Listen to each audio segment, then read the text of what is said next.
느헤미야 1장 1절부터 3절 말씀 보겠습니다.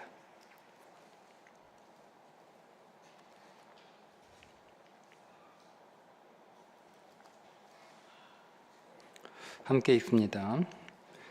하가랴의 아들 느헤미야의 말이라.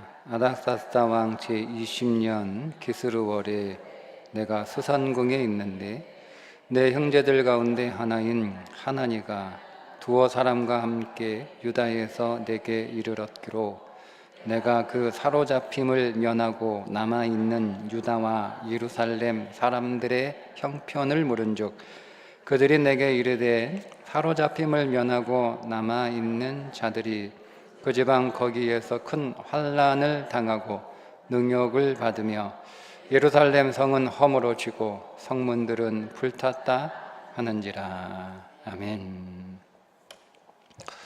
초대교회 안에 성도들 간에 갈등이 하나 생겼는데 그 갈등의 내용은 음식 문제였습니다. 제사 음식을 놓고 그 제사 음식을 먹어도 되느냐 안 되느냐의 갈등이죠. 당시 이방 신전에 제물로 드렸던 고기가 그 신전을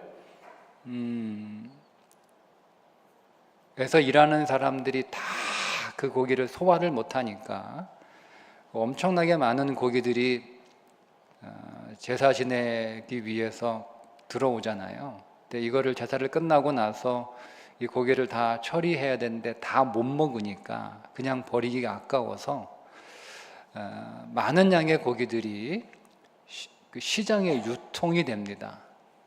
그러면 제값을 받고 유통하는 게 아니고 아주 싼 가격에 유통을 하겠죠. 그렇게 시장에 아주 저렴한 고기들이 유통이 돼요.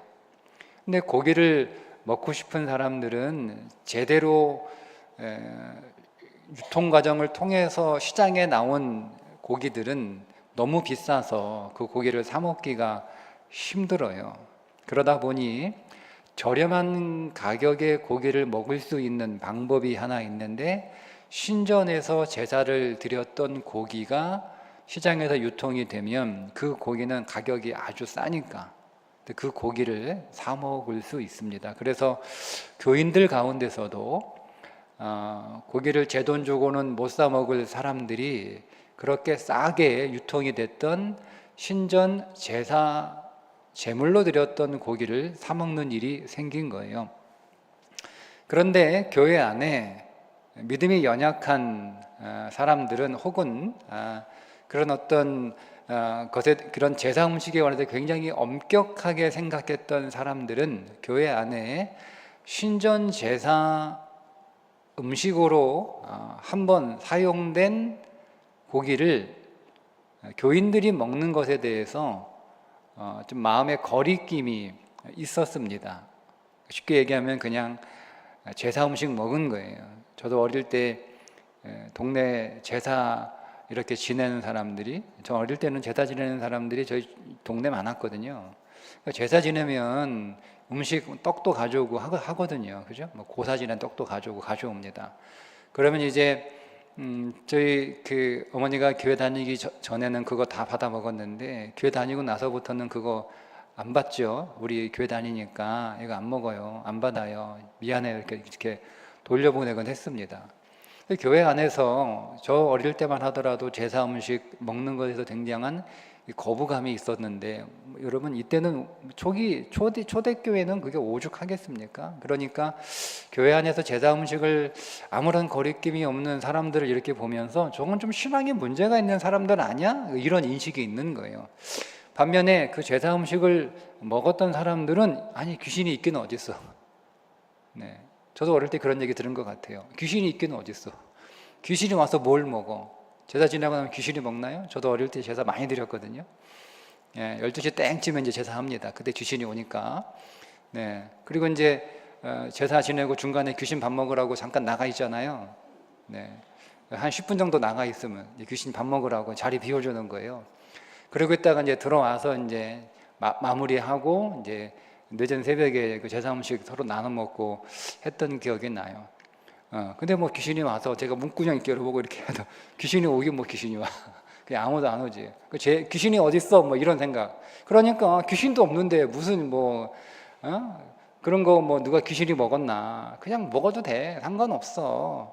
그리스도 안에서 이건 다 이제 끝난 거야. 이렇게 해서 양심이 아니고 그냥 마음에 전혀 거리낌이 없이 음식을 먹었던 사람들은 그거를 막 이렇게 따져서 못 먹게 하는 사람들, 먹으면 안 된다고 하는 사람들을 어떤 눈으로 봤냐면 믿음이 연약한 자들이라고 본 거예요. 아직 믿음이 어려서, 아직 믿음이 약해서, 아직 믿음이 작아서 그러는 거라고 서로 교회 안에 이런 갈등들이 생겼습니다. 자, 그런데 여러분 이것에 대해서 사도 바울이 어떻게 처방을 내리냐면 로마서 14장 21절에 이렇게 처방을 내립니다. 무엇이든지 네 형제로 거리끼게 하는 일을 아니함이 아름다우니라. 먹는 사람은 먹지 않는 사람, 믿음이 약하다 뭐 그렇게 말하지 마라. 안 먹는 사람은 먹는 사람, 믿음이 이상하다 이렇게 얘기하지 말라는 거예요. 그러니까 먹어도 되고 안 먹어도 되고 서로 다 맞는 말이니까 상대방의 선을 지켜주라는 겁니다. 내가 내 임의로 그 사람의 선을 밟고 넘어가지 말라는 거예요. 인간관계에서는 지켜야 될 선이 있다는 거죠. 그 선을 지키는 것이 인간관계에서 매우 중요하고 매우 소중한 것이다라는 것을 가르쳐 줍니다. 근데 이건 주님이 하신 말씀이에요. 주님이 이렇게 말씀하신 적이 있습니다. 나는 너희에게 이르노니 형제에게 노하는 자마다 심판을 받게 되고 형제를 대하여 나가라 하는 자는 공회에 잡혀가게 되고 미련한 놈이라 하는 자는 지옥불에 들어가게 되리라. 이게 뭐 대수냐 여러분 우리가 생각할 수 있는데 이 말의 깊은 의미는 뭐냐면 인간관계에서 지켜야 될 선을 반드시 지키라는 거예요. 에이 멍청하게 미련하게 뭐 하는 짓이야. 이게 선을 밟는 거예요. 하나님의 말씀에 위되지 않는 것이라면 그거는 그 사람이 선택한 그 사람의 삶이니까 그거 존중해 주라는 겁니다. 내가 함부로 그 사람의 삶에 대해서 그 사람의 선택에 대해서 내가 함부로 그렇게 말할 수 없다라는 거예요. 그러니까 그 선을 잘 지키는 것이 매우 중요하다. 얼마나 중요한지 심판을 받는다. 지옥불에 들어간다. 여러분 이렇게 말씀하시겠어요. 그러니까 예수님도 사람과 사람 사이에 선을 지키는 것이 너무 중요하다는 것을 말씀을 하신 거죠. 부모와 자식 사이에 지켜야 될 선이 있습니다. 여러분 부모라고 자식의 선을 마음대로 밟고 넘어갈 수 없어요. 부모가 연세 있고 이제 다 힘없고 늙었다고 해서 자식이 부모님의 선을 마음대로 밟고 들어갈 수 없어요. 부부간에도 지켜야 될 선이 분명하게 있습니다. 남편과 아내 사이에 남편이 지켜줘야 될 아내의 선이 있는 것이고 아내가 지켜줘야 될 남편의 선이 있는 거예요. 여러분 관계가 가까워지면 가까워질수록 우리가 서로가 서로에게 선을 밟지 않도록 선을 지켜주기 위해서 굉장히 여러분 노력하셔야 됩니다. 사이가 멀면 선 밟을 일이 없어요. 거리가 멀기 때문에 선 밟을 일이 뭐가 있어요. 그러니까 여러분 그래서 친하지 않은 사이에서는 그렇게 선을 밟을 일이 많지 않습니다. 그러나 여러분 사이가 가까워지면은요 거리가 좁아지는 거잖아요. 그러다 보니 거리가 좁아지다 보니 선을 밟을 확률이 굉장히 높아지는 거예요. 그래서 가족 간에 아무리 가족이라도 서로 가족 간에 서로 지켜야 될 선이 있는 거예요. 그 선을 잘 지킬 때 관계가 건강하게 유지가 되는 겁니다. 이렇게 여러분 우리 인간관계에서 지켜야 될 선이 너무 중요하다. 주님이 이렇게 말씀을 하셨는데 교회에도 지켜야 될 선이 있다는 거죠. 그게 오늘 우리가 읽은 본문의 말씀입니다. 교회도 지켜야 될 선이 있다. 그것을 성경은 거룩이라고 말씀하고 있습니다. 우리가 거룩 그러면 단순히 깨끗한 것이라고 생각하기가 쉬워요. 근데 여러분 거룩하다라고 하는 것은 성경적인 정확한 의미는 구별되었다는 뜻입니다. 다른 거예요. 거룩은 다른 거예요. 하나님께서 내가 거룩하니 너희도 거룩하라. 여러분, 이 말씀은 그냥 초등학교 수준에서는 나는 깨끗하니까 우리도 깨끗해야 돼, 이렇게 우리가 적용할 수 있겠지만 더 깊이 들어가면 하나님은 거룩하다, 하나님은 다르다는 거예요. 하나님에 의해 다른 실은 없지만 우리가 만든 신들이 있잖아요. 우리가 만든 신들과 하나님은 다르다는 거예요. 뭐 수준이 다르다, 뭐 차원이 다르다, 그런 정도가 아니고요. 하나님이 오늘 우리를 대하는 방식이 달라요. 그래서 모세가 백성들이 네가 본 그 신의 이름이 뭐냐라고 물어보면 제가 뭐라고 대답해야 되죠? 라고 하나님의 성함을 물어보니까 하나님이 당신의 성함을 모세에게 가르쳐 주시는데 나는 야훼라는 겁니다. 야훼, 나는 여호와다 하고 하나님께서 당신의 성함을 모세에게 가르쳐 주시죠. 근데 여러분, 이 야훼, 여호와라고 하는 이름은 뭐냐면 이게 사실 번역이 안 돼요. 그러니까 나는 스스로 있는 자다, 이런 의미인데 이거를 당시 애굽에서 이스라엘 백성들이 경험한 애굽의 신들을 경험한 그 관점에서 이해를 하면 애굽의 신들은요, 사람이 어떻게 하느냐에 따라 사람을 대하는 게 달라지는 거예요. 그러니까 우리가 애굽은 신한테 가서 아주 그냥 상다리가 부러지게 상차림을 잘 해가지고 그렇게 제사를 하면 신이 기분이 좋아가지고 막 이렇게 복을 주고, 만약에 신한테 바치는 제물이나 뭐 이런 정성이 좀 부족하면 신이 진노해가지고 백성들에게 벌을 내리는 그런 신이었어요. 애굽에서 이스라엘 백성들이 경험하고 본 신들은 어떤 신들이면 그렇게 우리가 신한테 어떻게 하느냐에 따라 신이 우리를 대하는 게 달라진다라는 것이 그들이 애굽에서 경험했던 신이었습니다. 근데 하나님은 다르다는 거예요. 나는 스스로 존재한다. 그러니까 너희들이 나한테 어떻게 대하든 상관없이 나는 내가 할 일을 한다는 거예요. 그러니까 그 당시 이스라엘 백성들은 애굽에 살고 있지만 언약 백성들이잖아요. 이미 아브라함과 언약을 맺은 400년 전에 아브라함과 언약을 맺은 언약 백성들이에요. 하나님이 아브라함과 언약을 맺으실 때 도장을 찍는데 계약서에 하나님만 도장을 찍었고 아브라함은 도장을 찍지 않았어요. 그러니까 하나님이 모든 계약을 이행할 의무와 책임을 가지고 있는 거예요. 그걸 의라고 부릅니다. 그러니까 그들이 애굽에서 경험했던 다른 신들은 약속을 너희들이 약속을 지키면 나도 약속을 지키고 너희들이 약속을 안 지키면 나도 약속을 안 지켜, 이런 신이었는데 400년 동안 약속을 잊어버렸잖아요. 새카맣게 하나님이 잊어버리고 약속의 땅에 살지 않고 그냥 그 애굽 고센 땅 너무 좋으니까 돌아갈 생각 안 하고 흉년이 끝나면 돌아가야 되는데 돌아갈 생각도 안 하고 거기서 계속 살고 있으니까 언약 백성으로서의 해야 할 약속을 지키지 않고 있는 거예요. 그런데 하나님이 찾아오셨잖아요. 너의 어떠함에 따라 나의 행동이 달라지는 게 아니라 너의 어떠함에 상관없이 나는 내가 해야 할 일들을 한다는 거예요. 이게 거룩이에요. 그러니까 이게 다르다는 거죠. 나는 너희들이 애굽에서 경험했던 그 애굽의 신들하고는 나는 달라.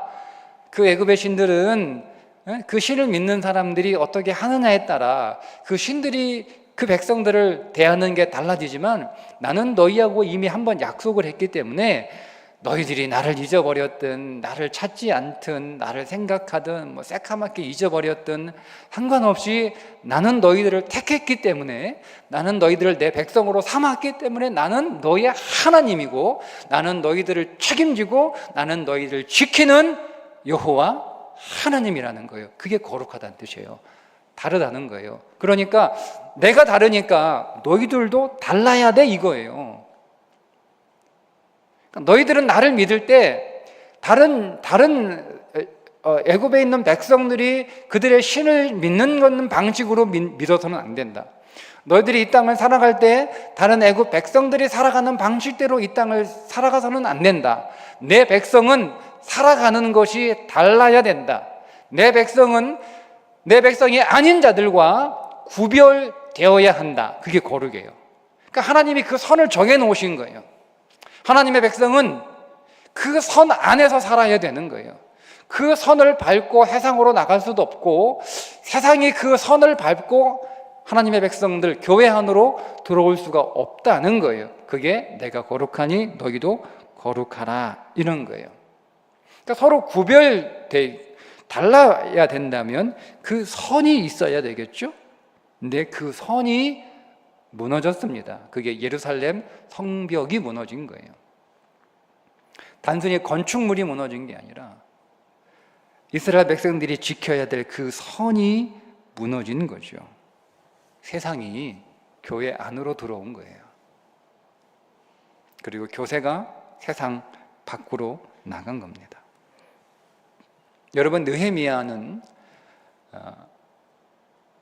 포로에서 3차 귀환을 이끌고 온 인솔자입니다. 그러니까 느헤미야는 3차 귀환의 지도자죠. 첫 번째 스룹바벨이 1차 귀환을 했습니다. 그리고 2차로 학사 에스라가 2차로 백성들을 인솔하여 귀환을 했습니다. 그리고 나서 3차로 느헤미야가 백성들을 인솔해서 귀환을 합니다. 총 3번의 귀환이 이루어지는데 각각의 귀환의 특징이 있습니다. 첫 번째, 스룹바벨이 백성들을 귀환해서 돌아와 제일 먼저 한 일은 성전을 짓는 거였습니다. 그래서 1차 귀환은 예배의 회복입니다. 우리는 3가지의 회복을 해야 되는 거예요. 무엇을 회복해야 되느냐? 3가지. 첫 번째, 예배가 회복돼야 됩니다. 그게 성전을 짓는 거예요.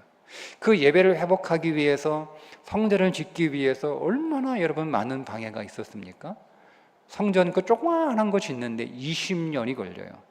근데 이거를 짓기까지는 4년밖에 걸리지 않아요. 16년 동안 중단되어 멈추게 됩니다. 계속 방해를 받은 거예요. 그렇게 성전이 짓고 나서 2번째 회복이 이루어지는데 그게 에스라의 귀환입니다. 학사 에스라가 백성들을 데리고 2번째 귀환해서 학사 에스라잖아요. 학사. 말씀을 가르칩니다. 말씀을 가르칩니다. 그래서 말씀의 회복이 일어납니다. 우리에게 일어날 2번째 회복은 말씀의 회복입니다. 말씀으로 돌아가야 되는 거죠. 그것은 1차적으로 말씀을 읽어야 되고 말씀을 묵상해야 되고 말씀을 지키는 회복이 돌아가야 됩니다. 그 회복이 있어야 돼요. 우리 안에 예배 회복이 일어나고 난 뒤에 일어나는 2번째 회복은 말씀의 회복. 우리 안에 은혜 받은 말씀을 나누는 회복, 그 말씀을 간증하는 회복, 항상 그 말씀을 양식 삼아서 그 말씀을 내 양식으로 삼아 날마다 그 말씀을 먹는 회복, 그 회복이 일어나게 되는 거예요. 그런데 이 예배가 회복이 됐고 말씀이 회복이 되었는데 여러분, 거룩이 무너진 거예요. 그러니까 여러분, 이 거룩이라고 하는 것은 말씀의 회복보다 더 중요하고 더 어려운 거죠. 거룩이라고 하는 것은 예배의 회복보다 더 중요하고 더 어려운 거예요. 중요도를 따지기는 그렇지만 그만큼 어렵다는 거예요. 예배가 회복이 돼도 거룩은 회복되지 않을 수 있어요. 말씀이 회복이 돼도 거룩은 회복되지 않을 수 있어요. 내가 예배 잘 드린다라고 해서 그 사람이 거룩한 삶을 살아가지 않을 수도 있습니다. 거룩한 삶을 살고 있지 못하지만 예배는 물론 어떤 의미에서 그게 예배가 회복된 거냐라고 우리가 질문할 수 있겠지만 어쨌든 예배 안 드리다가 예배 잘 드리는 거, 그죠? 그건 할 수 있는 거니까. 예배 안 드려요. 그러다 예배를 열심히 예배를 잘 드리는 사람이라도 거룩이 회복되지 않을 수 있는 거예요. 말씀을 전혀 안 읽다가 말씀을 열심히 읽는 사람, 말씀을 전혀 묵상하지 않다가 말씀을 전혀 묵상하지 않는 사람, 말씀을 묵상하지 않다가 말씀을 묵상하는 사람, 그렇게 말씀을 읽고 말씀을 묵상해도 거룩한 삶을 살지 못할 수도 있다는 거죠. 네. 우리가 마지막 최종적으로 여러분 회복해야 될 선이 뭐냐면 거룩이에요. 거룩. 교회가 교회다워지는 것, 성도가 성도다워지는 것. 자, 이것을 회복하기 위해서 느헤미야가 이제 3차 백성들을 인솔하여 예루살렘으로 귀환하게 됩니다. 성벽이 무너진 역사적인 배경이 있는데 우리가 그걸 좀 알면 이 느헤미야 전체를 이해하는 데 좀 도움이 됩니다. 페르시아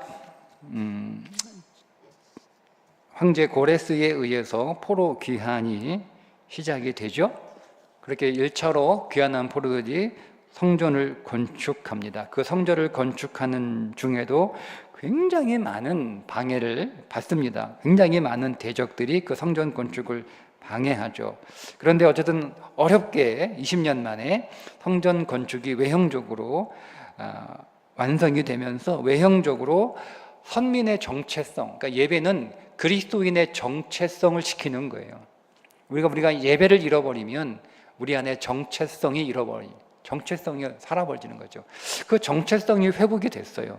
그런데 그렇게 예배가 회복이 되고 성전이 지어지고 나서 에스라 4장에 보면 선민의 수도였던 예루살렘 성을 재건하려고 하는 움직임이 일어납니다. 그런데 이 성을 재건하려고 하는 이 움직임은 성전을 지을 때보다 훨씬 더 많은 공격을 받아요. 더 힘들어요. 굉장히 어려운 일들을 겪게 되죠. 사마리아에 있는 지도자들, 특별히 사마리아 사람들이 성벽 재건을 방해합니다. 여러분, 사마리아 사람들은 어떤 사람들이죠? 섞인 사람들입니다. 우리를 방해하는 자들이 누구인가요? 섞인 사람들입니다. 교회 안 다니는 사람이 우리의 거룩을 방해하지 않습니다. 여러분, 예수와 상관없는 사람이 우리의 거룩을 방해하지 않습니다. 누가 교회의 거룩을 방해합니까? 누가 교회의 교회됨을 방해합니까? 누가 성도의 성도됨을 방해합니까? 섞인 사람들입니다. 그 사마리아 사람들이 작정하고 방해합니다. 그러니까 왕한테 아하수에로 왕한테, 아닥사스다 왕한테 계속 상소를 올려서 지금 예루살렘 유대인들이 예루살렘의 성을 다시 쌓으려고 하는 것은 페르시아 왕에게 대적하기 위하여 성을 쌓는 것이다 라고 거짓 상소를 올립니다. 그 주동자들이 사마리아 지도자들이에요. 왜냐하면 사마리아 아직 유대 땅 특별히 예루살렘은 온전히 회복되지 않았어요. 그러니까 이거를 누가 다스리고 있었냐면 사마리아 총독들이 다스리고 있었던 거예요.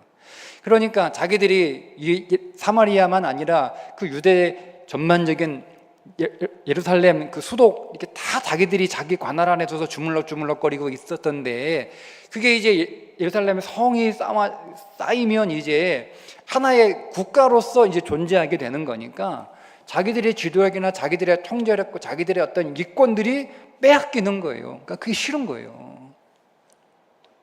그러니까 계속 그런 의도는 아니에요.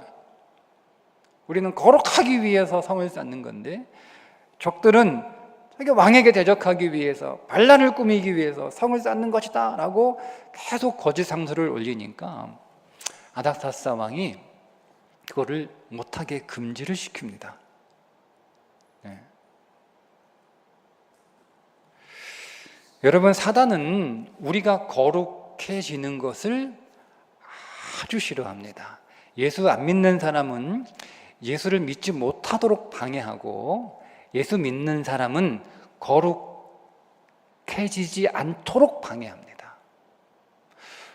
우리가 예수 안 믿을 때는 예수 믿지 못하도록 시시각각으로 많은 방해를 해서 예수를 영접하지 못하도록, 믿음이 우리 안에 생기지 않도록 그렇게 핍박하고 방해하더니 승리할 수 없죠. 하나님의 택한 백성을 어떻게 사단이 막습니까? 그 하나님의 은혜로 우리가 주의 백성이 되고 주의 자녀가 되는 권세를 얻었어요. 그러면 이제 끝났다 이러면 이렇게 사단이 포기하는 게 아니고 그 다음 그리스도인들을 향한 사단의 목표는 그들이 거룩한 사람이 되어서 하나님 앞에 상 받는 꼴을 못 보는 거예요. 그러니까 가능하면 우리의 거룩을 훼손해야 돼요. 우리를 계속 더럽혀야 되는 거예요. 구별되도록 살지 못하게 하는 거예요. 그래서 세상하고 똑같이 살아가도록, 세상하고 똑같이 차이가 없는 교회가 되도록, 그러면 우리가 하나님 앞에 받을 상이 없거든요. 예.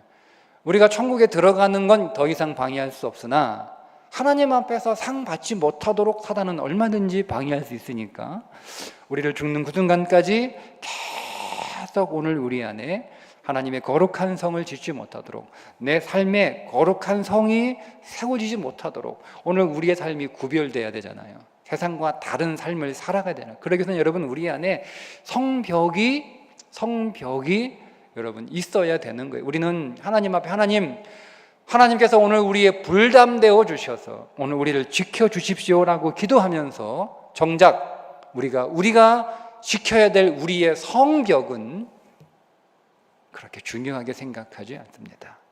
하나님이 오늘 우리의 불담되어 주셔서 우리를 지키시고 보호하시고 그분이 오늘 우리의 산성이 되어 주셔서 그 많은 위험과 대적으로부터 우리를 보호하시는 것이 여러분 중요하다면 우리 또한 우리 스스로 우리 안에 거룩한 성벽을 굳게 여러분 쌓아서 내가 하나님의 거룩한 백성으로 이 땅을 살아가는 일을 중요하게 생각할 수 있어야 되는 거예요. 이게 서로 맞아야 되는 거예요. 우리는 하나님한테 하나님 우리를 보호하는 그 든든한 불담 같은 견고한 하나님의 성을 우리의 인생 가운데 쌓아주세요라고 간절히 기도하면서 정작 하나님 오늘 우리들에게 거룩한 성을 쌓아라, 세상과 구별된 성을 쌓아라 그렇게 말씀하시는데 우리는 거기에 관심 없으면 여러분 그렇잖아요. 여러분 우리가 하나님이 기뻐하시는 거룩한 성 우리가 중요하게 생각하고 그 성이 우리 인생에서 소중하고 나 또한 거룩한 성을 지켜내기 위해서 그 성벽이 무너질 때마다 그것을 보수하기 위해서 하나님 앞에 기도하고 애쓰고 노력하는 여러분 그런 오늘 우리의 신앙의 모습이 오늘 우리에게 있게 되면 하나님한테 하나님 나 불담되어 주셔서 하나님이 오늘 우리의 산성되어 주셔서 우리를 좀 굳건하게 지켜주세요라고 딱히 기도하지 않아도 돼요. 하나님은 그냥 알아서 지켜주시는 거예요. 우리가 거룩한 성을 잘 쌓으면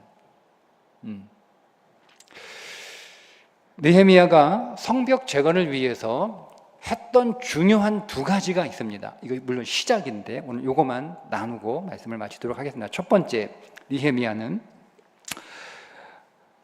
4절부터 읽어보면 느헤미야가 이 예루살렘 성벽이 무너지고 성문이 다 불탄 것을 자기의 문제로 삼습니다.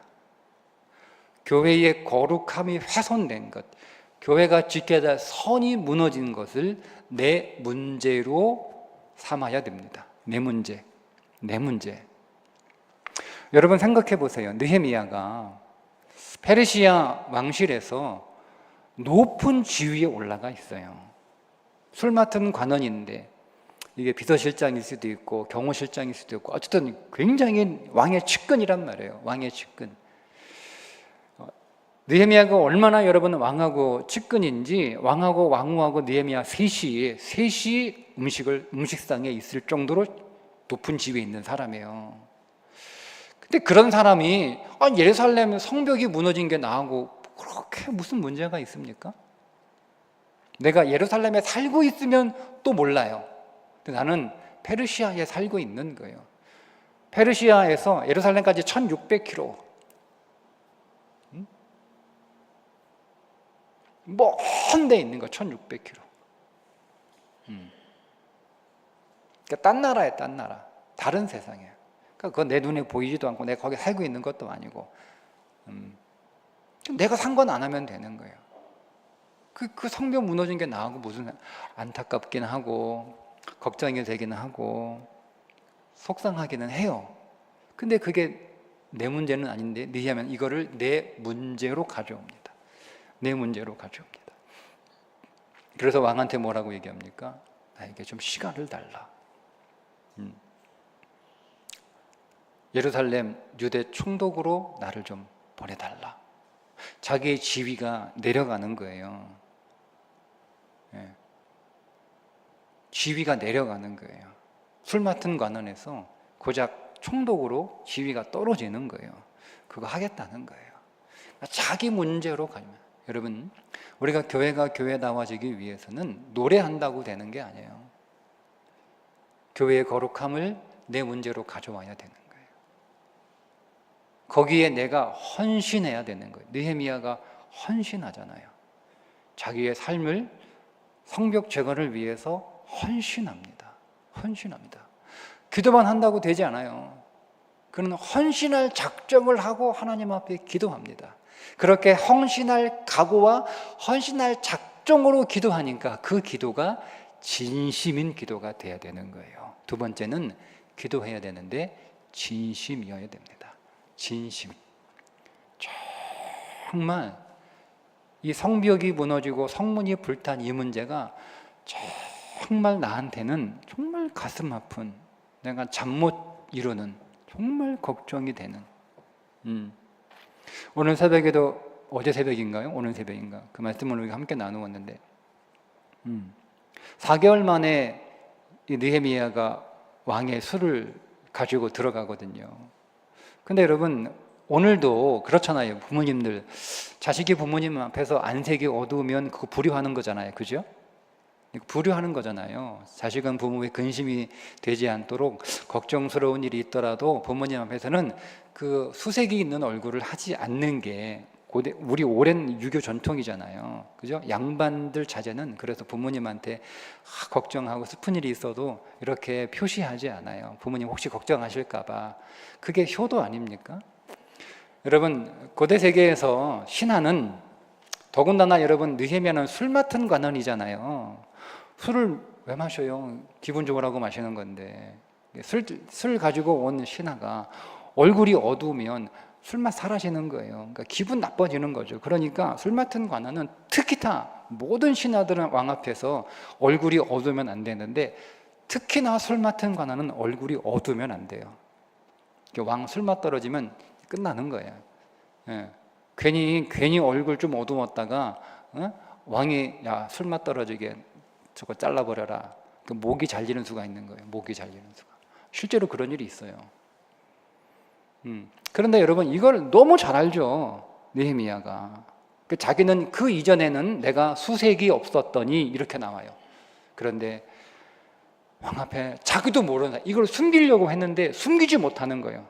뭐 왕한테 동정 불쌍하게 보이려고 막 그렇게 힘든 척 한 게 아니고 자기는 최대한 수색 얼굴에 슬픔이 보이지 않도록 최대한 아무렇지도 않게 최대한 조심하고 했는데도 이거를 감출 수가 없었던 거죠. 왕이 대본 보고 너 무슨 일 있어? 너 왜 이래? 어디 아픈 거야? 이렇게 물어볼 정도로.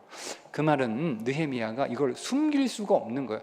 자기는 숨긴다고 숨겼는데 감출 수가 없을 만큼 느헤미야는 정말 성문이 불타고 성벽이 훼손된 것이 그에게는 정말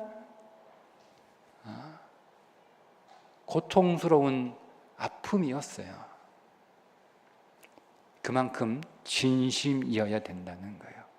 그 진심으로 느헤미야가 기도합니다. 여러분, 오늘 우리에게 이 마음이 필요합니다. 교회가 교회다워지는 것, 그거는 여러분 누구나 말할 수 있어요. 교회가 왜 이래? 교회가 교회답지 않아. 누구나 말할 수 있습니다. 성도가 왜 이래? 성도가 성도답지 않아. 누구나 말할 수 있어요. 그냥 여러분, 하나님이 찾는 사람은 그것을 내 문제로 가져올 수 있는 사람. 내가 그 교회의 거룩을 회복하기 위해서, 성도다운 삶을 회복하기 위해서 그 문제를 내가 가져와 내가 헌신하고자 하는 사람. 그리고 그것을 위하여 기도하는데 그냥 사람들에게 보여주기, 나는 이런 정도의 기도하는 사람이야, 나는 이렇게 교회를 걱정하는 사람이야 라고 보여주기 위한, 생색내기 위한 기도하는 게 아니고 정말 마음에 애통하는 심정으로 교회다움을 생각하면 잠을 잘 수 없고 음식을 먹을 수 없을 만큼 그렇게 진심으로 교회의 거룩함을 염려하는 사람, 그 마음으로 기도하는 사람, 이 시대에 하나님이 찾는 사람인 줄 믿습니다. 우리가 지켜야 할 교회의 선들, 이게 세상이 거침없이 밟고 들어오지 못하도록 이 선을 견고하게 굳세게 지켜서 오늘 우리 교회가 하나님 앞에 거룩한 교회로 인정받고 칭찬받아서 우리 제일교회 모든 성도들이 이 땅 위에서 거룩한 삶을 잘 살아 제일교회 성도들이 하나님 앞에서 칭찬받고 큰 상 받을 수 있기를 주님의 이름으로 축복합니다.